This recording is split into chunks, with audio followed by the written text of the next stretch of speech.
वर्णन करती है कि भगवान शंकर को चढ़ाया गया एक लोटा जल माँ आदि शक्ति जगत जननी जगदम्बा दुर्गा भवानी माँ अष्टभुजा धात्री माँ अम्बा जगदम्बा की करी गई आराधना साधना कभी खाली नहीं जाती।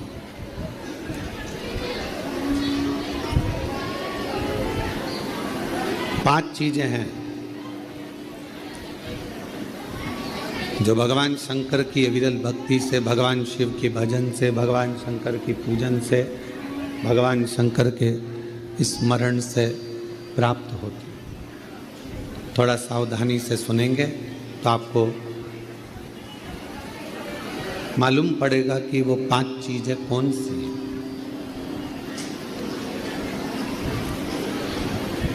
पहले नंबर पर है भगवान शंकर को जल चढ़ाने वाले पर, भगवान शिव की भक्ति करने वाले ऊपर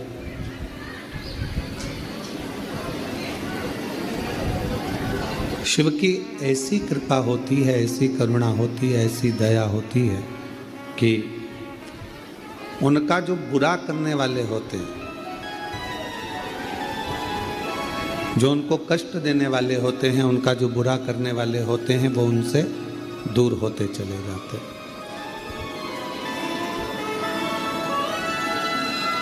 वो उनसे दूरी बना लेते हैं। आप नित्य भगवान शंकर को अगर एक लोटा जल चढ़ा रहे हो तो आपका बुरा करने वाला, आपको तकलीफ देने वाला, आपको कष्ट देने वाला आपसे दूर हो जाए, चाहे वो कितनी भी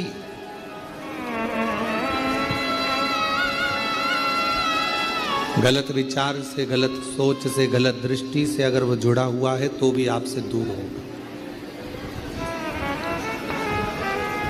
फिर शिव महापुराण की कथा कहती है कि जो भगवान शंकर को एक लोटा जल चढ़ाते हैं, भगवान शंकर की अविरल भक्ति करते हैं, भगवान शिव की पवित्र शिव महापुराण की कथा को श्रवण करते हैं या भगवान शंकर के मंदिर में जाकर शिव जी की आराधना करते हैं, उनकी जिंदगी में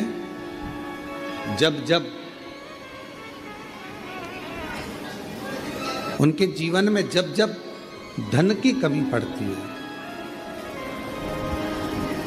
उनके जीवन में जब जब संपदा की कमी पड़ती है, उनके जीवन में जब जब पैसे की कमी पड़ती है, आप अगर शिव जी को जल चढ़ा रहे हो, पूजन कर रहे हो, अर्चना कर रहे हो, आराधना कर रहे हो, साधना कर रहे हो, तो आपके जीवन में कभी भगवान धन की कमी नहीं आने देता। एक लोटा जल चढ़ाने वाले पर शिव कृपा करता है, संपदा देता है। पहले नंबर पर भगवान बुरे लोगों को दूर कर देता है अपने से। दूसरे नंबर पर संपदा, धन की कमी नहीं आने देता। पर रात्रि में, दिन में कभी भी सोए और अच्छी नींद में हो गए तो ऐसा कोई स्वप्न नहीं है जिस स्वप्न में भगवान शंकर आपके नहीं आता हो। शिव स्वप्न में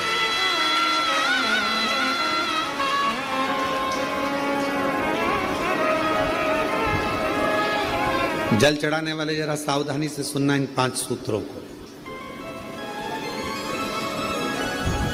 ये 5 बातें अपनी जिंदगी में उतार कर रखना कि भगवान शिव जल चढ़ाने वालों को, शंकर भगवान अपने भक्त को, शिव की आराधना करने वालों को, शिव की साधना करने वालों को, शिव की भक्ति करने वालों को भगवान क्या क्या प्रदान करता है। पहले नंबर पर दुख देने वालों को, तकलीफ देने वालों को, बुरा करने वालों को दूर कर देता है। दूसरे नंबर पर जिंदगी में कभी धन की कमी नहीं आने देता मेरा शिव, मेरा शंकर।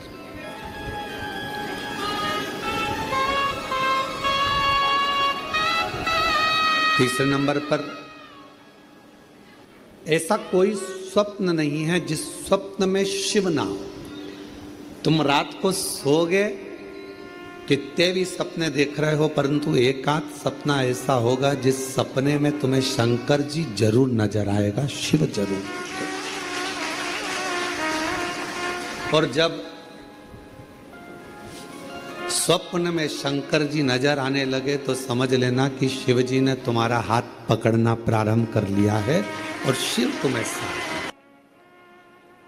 उसी तरह रात भोले सपने में आओ, भंडार भरगव सर। जब वो स्वप्न में दिखने लगे, जब वो स्वप्न में नजर आने लगे, जब उसका स्वप्न में आगमन होने लगे, समझ लेना कि मेरे भोले बाबा, मेरे शंभु, मेरे त्रिकालदर्शी, मेरे कैलाशी, अविनाशी शंकर भगवान ने आपका हाथ पकड़ लिया। पकड़ महाराज,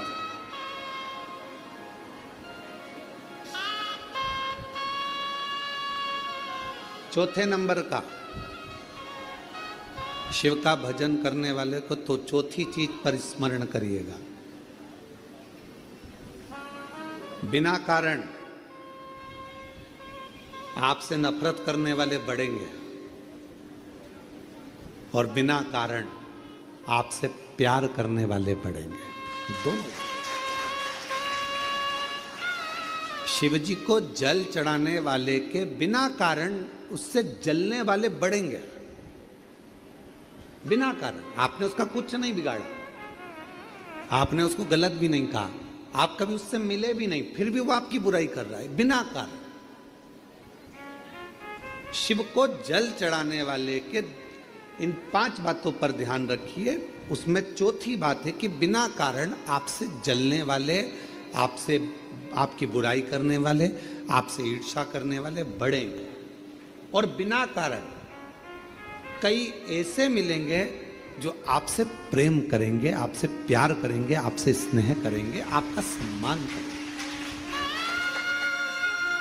अब शिव महापुराण का ये बात, शिवपुराण की ये बात हमारे थोड़ा समझ में आई तो हमने विचार करा कि इसको जरा ध्यान दिया जाए कि ऐसा क्यों होता है कि बिना कारण जलने वालों की संख्या बढ़ती है, बुराई करने वालों की संख्या बढ़ती है, और बिना कारण प्यार करने वालों की, प्रेम करने वालों की संख्या बढ़ती है।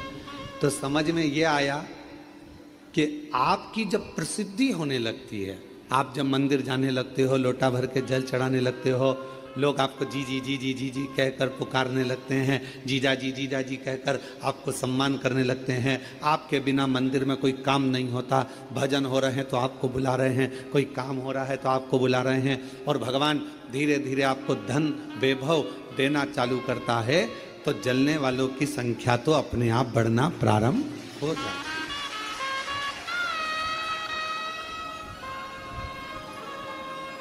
जलने वालों की संख्या अपने आप बढ़ती है।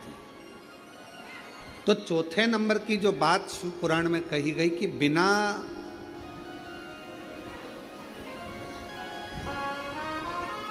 वजह नफरत भी कर रहे हैं और बिना वजह प्रेम भी कर रहे हैं, तो समझो कि शिव की करुणा हुई। और 5वें नंबर पर है, आपका कोई काम है, आपका कोई कार्य है और वो धीरे धीरे पूर्ण होने लगे, आज नहीं तो कल, कल नहीं तो परसों, पर धीरे धीरे 15 दिन में, 1 महीने में, 3 महीने में, 6 महीने में बाबा आपके कार्य को पूर्ण करने लगे, तो समझ लो कि शिव जी ने करुणा करना प्रारंभ दूर हो जाएंगे। दूसरे नंबर पर धन बढ़ने लगेगा, संपदा। जब जरूरत पड़ी, तुम्हारे ऊपर कष्ट आया, पैसे की जरूरत पड़ी, तब बाबा आकर दे जाए, व्यवस्था कर दे। तीसरे नंबर पर सपने में शिव दिखने लगेंगे। और चौथे नंबर पर बिना कारण लोग नफरत करेंगे, ईर्ष्या करेंगे, और बिना कारण लोग बोलो प्रेम करेंगे, प्यार करेंगे, स्नेह करेंगे। और 5वें नंबर पर है कार्य पूर्ण होना प्रारंभ हो।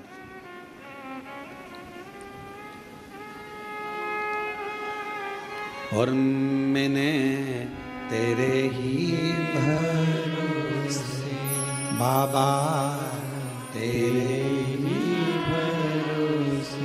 ये शिव अपने भक्त को दे रहा।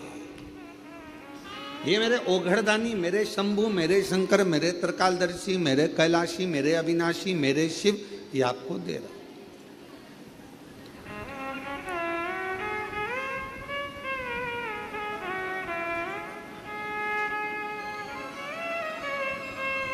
और मेरे उघड़दानी ने, मेरे शंकर भगवान ने, मेरे शंभु ने जिसको दिया उसे कम नहीं दिया।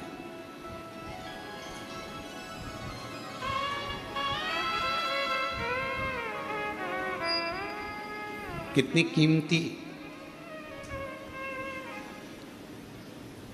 कीमती दुनिया की सबसे ज्यादा कीमत वाली मानव देह शरीर तुमको मिला। देवता भी तरसते हैं इस मानव शरीर के लिए कि हम इस मानव शरीर में जाएंगे, भजन करेंगे, कीर्तन करेंगे, मंत्र जाप करेंगे, नाम जाप करेंगे और फिर मुक्त हो जाएंगे।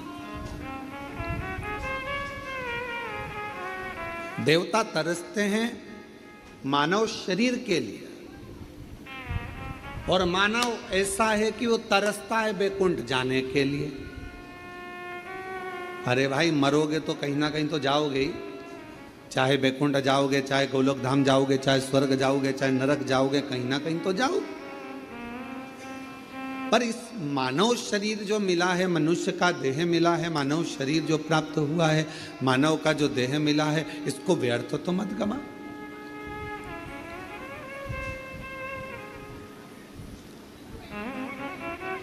बड़ी मुश्किल से तो ये शरीर मिला है, और अगर बड़ी मुश्किल से मिला हुआ है, जिसको देवता तरस रहे, बड़ी मुश्किल से तो ये शरीर मिला है, और अगर बड़ी मुश्किल से मिला हुआ है, जिसको देवता तरस रहे, देवता जिस शरीर को पाने के लिए तरस रहे हैं, वो मानव शरीर कितना कीमती, करोड़ों का ये मानव शरीर आपको प्राप्त हुआ है, और ये शरीर ऐसे ही गवा दिया, ऐसे ही चले गया, तो व्यर्थ जीवन।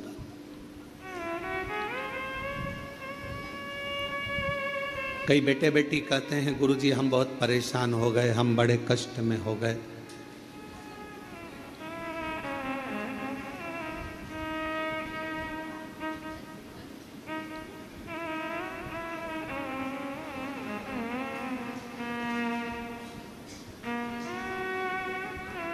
अब ये शरीर हमको अच्छा नहीं लगता गुरुजी, अब हम इस शरीर को छोड़ दें, बहुत परेशानियों में जी रहे हैं।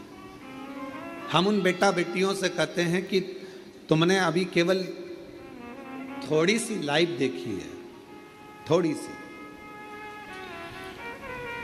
माता पिता ने आपको एजुकेशन के लिए बोला, पढ़ने के लिए बोला, तो आपको बुरा लग गया। मम्मी पापा ने आपको मोबाइल पे बात करने को मना करा तो बुरा लग गया। मम्मी पापा ने आपको लैपटॉप पर कुछ भी सीरियल, नाटक, वीडियो, मूवी देखने का मना करा तो आपको बुरा लग गया। माता पिता ने आपको जाने के लिए मना करा तो बुरा लग गया, और आपने विचार कर लिया कि मैं शरीर छोड़ दूं। क्या माता पिता आपके दुश्मन है? क्या मम्मी पापा आपके दुश्मन है?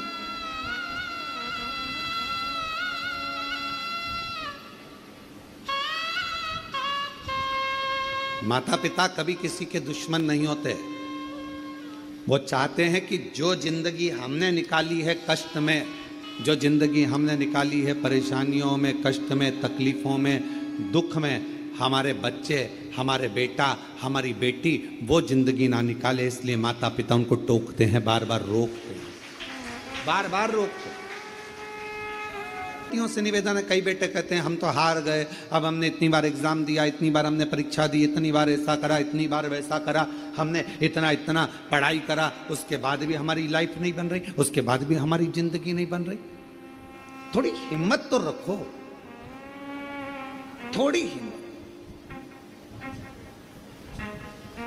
और इतनी जल्दी हिम्मत हार जाना। शिव महापुराण की कथा कहती है, जब हलाहल विष मंथन के समय पर समुद्र का जब मंथन किया गया, और मंथन करने पर जब हलाहल विष प्रकट हुआ, वो विष शिवजी के सामने आया, भगवान ओघड़दानी भगवान शंकर की साक्षी में आया, तो सारे देवताओं ने विचार करा कि इस विष को पिएगा कौन इस विष को पिए, और इतना हलाल विष कोई पी भी नहीं सकता। ऐसा विष पिएगा तो पिएगा कौन, आखिर ये विष का पान कौन करेगा, ये विष कौन पिएगा। तब भगवान शंकर के सामने विष लेकर देवता खड़े रहे। शास्त्र कहता है, मत्स्य पुराण कूर्म पुराण वर्णन करती है कि बहुत देर तक देवता उस विष को लेकर खड़े रहे कि शिवजी से कहें कैसे। भगवान देवाधिदेव महादेव से कैसे कहें कि आप विष पी लो।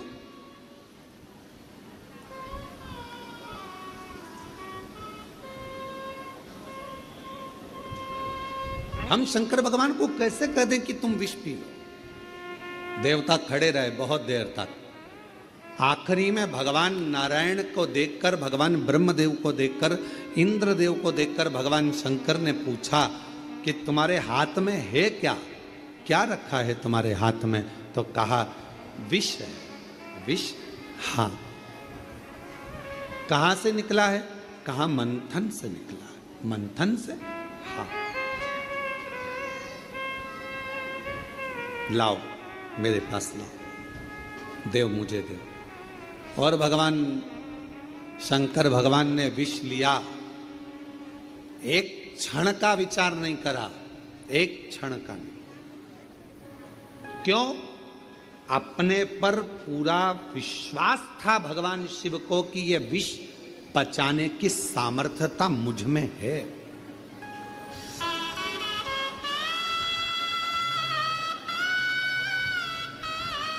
ये विष पचाने की सामर्थ्यता मुझ में है।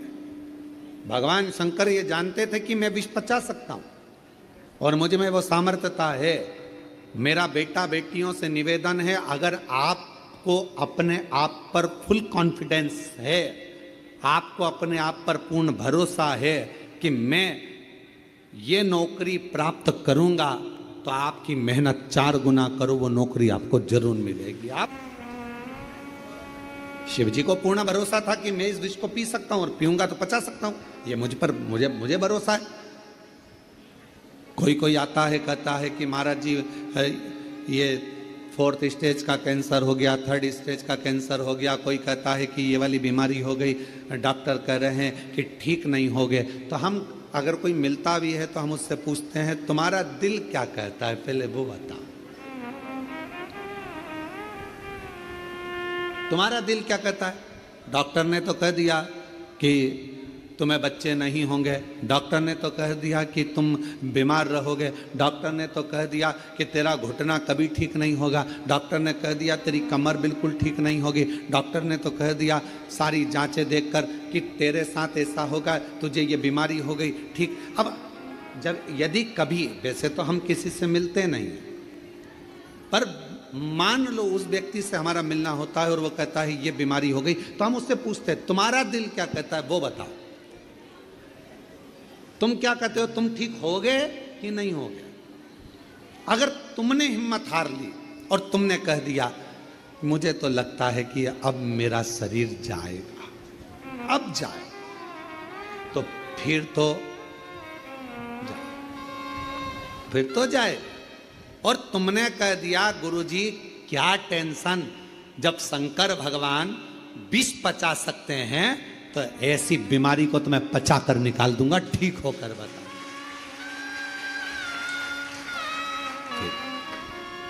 फिर